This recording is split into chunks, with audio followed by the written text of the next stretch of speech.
ಒಂದು ಜಿಂಕೆಯನ್ನು ಹಿಡಿಯಲು ಇಷ್ಟು ಸಮಯ ಬೇಕೆ? ಅತ್ತಿಗೆ, ನೋಡಿದೊಡನೆ ಅದು ನಿಜವಾದ ಜಿಂಕೆ ಅಲ್ಲ, ಮಾಯಾ ಜಿಂಕೆ ಎಂದು ನನಗೆ ಅನಿಸಿತು. ಆ ಜಿಂಕೆ ರಾಕ್ಷಸ ಮಾಯೆಯಾದರೆ ಅದನ್ನು ಸಂಹರಿಸುವೆ ಎಂದು ಸಹೋದರ ಹೇಳಿದ್ದಾನೆ. ಏನೇ ಆದರೂ ಆ ಮಾಯಾ ಗೀಯಗಳೆಲ್ಲ ನಮ್ಮ ರಾಮಚಂದ್ರನ ಮುಂದೆ ನಡೆಯುವುದಿಲ್ಲ. ಆ ಅಸುರನನ್ನು ಅವನು ಖಂಡಿತ ಕೊಂದು ಬರುತ್ತಾನೆ. ನೀವು ಚಿಂತಿಸಬೇಡಿ.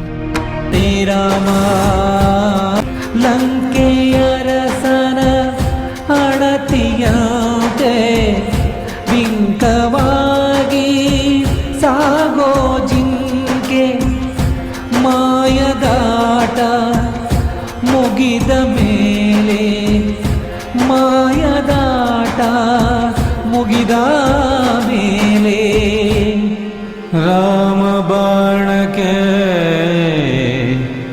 ಮಡಿವಾ